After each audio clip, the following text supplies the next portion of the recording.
పల్నాడు జిల్లా Nadikudi railway station సమీపంలో దొంగలు దోపిడీకి యత్నించారు. నర్సాపూర్ ఎక్స్ప్రెస్ రైలుపై దొంగలు రాళ్లు రువ్వారు. B1, S11, S12 కోచ్లో చైన్ లాగి దోపిడీకి యత్నించారు. కోచ్ల డోర్లు వేయడంతో రైల్లోకి దొంగలు ప్రవేశించలేకపోయారు. ఇటీవల చెన్నై ఎక్స్ప్రెస్లో దొంగలు దోపిడీకి పాల్పడ్డారు. కేసులు నమోదు చేసుకున్న పోలీసులు దర్యాప్తు చేపట్టారు. ట్రైన్స్లో వరుసగా దొంగతనాలు జరుగుతుండటంతో ప్రయాణికులు భయాందోళనకు గురవుతున్నారు.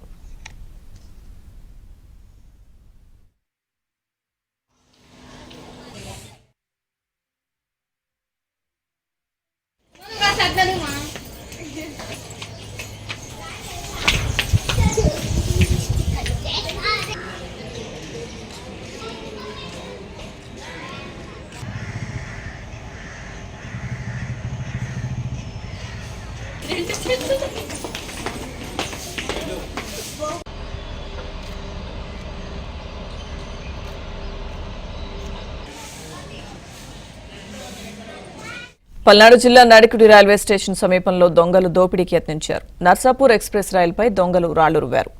B1, S11, S12 కోచ్లో చైన్ లాగి దోపిడీకి యత్నించారు. ఇక కోచ్ల డోర్లు వేయడంతో రైల్లోకి దొంగలు ప్రవేశించలేకపోయారు. ఇటీవల చెన్నై ఎక్స్ప్రెస్లో దొంగలు దోపిడీకి పాల్పడ్డారు. కేసులు నమోదు చేసుకున్న పోలీసులు దర్యాప్తు చేపట్టారు. రైళ్లలో వరుసగా దొంగతనాలు జరుగుతుండటంతో ప్రయాణికులు భయాందోళనకు గురవుతున్నారు. అప్డేట్స్ మా ప్రతినిధి సాంశీరావు అందిస్తారు.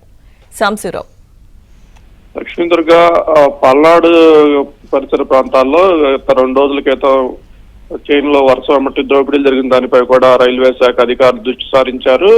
తెలంగాణ రాష్ట్రం నుంచి ఆంధ్రప్రదేశ్ రాష్ట్రంలోకి ప్రవేశించిన తర్వాత నడికుడి జంక్షన్ ఒకటి ప్రారంభమవుతుంది. ఆ జంక్షన్ సమీపంలో గత రాత్రి నర్సాపూర్ ఎక్స్ప్రెస్ పై కూడా స్టేషన్ సమీపంలో రాళ్ల దాడి చేసినట్టు కూడా తెలుస్తుంది. అయితే రాళ్ల దాడి చేసిన సమయంలో కూడా కోచ్ల్లోకి ప్రవేశించే ప్రయత్నం చేయగా అప్పటికి ఆ కోచ్ల డోర్లు ప్రయాణికులు అప్రమత్తమై వేసి ఉండటంతో కూడా వాళ్ళు లోపలికి వెళ్ళలేకపోయారు. B1, S11, S12 కోచ్లపై కూడా రాళ్లు వేశారు. ఒక్కసారిగా ఉలిక్కిపడిన ప్రయాణికులు ఒక కోచ్ల డోర్లు వేశారు. ఇదే గత 2 రోజుల క్రితం ఇదే ప్రాంతంలో చెన్నై ఎక్స్ప్రెస్ లో ఒక ప్రయాణికురాలు మెడలో చైన్ లాక్కొని దొంగ పరారవటం, తర్వాత 2వ రోజు నర్సాపూర్ ఎక్స్ప్రెస్ పై రాళ్ల దాడి చేసి కోచ్ల్లోకి ప్రవేశించే ప్రయత్నం చేసిన నేపథ్యంలో వరుస వెంబడి దొంగతనాలు జరుగుతున్న నేపథ్యంలో ప్రయాణికులు ఒక రకమైన భయాందోళన నేపథ్యంలో రైల్వే శాఖ అధికారులు అప్రమత్తమై నిఘా ఏర్పాటు చేశారు. గత ఇటీవల కాలంలో ఇలాంటి సంఘటనలు జరగకపోవడం, ఇప్పుడు తాజాగా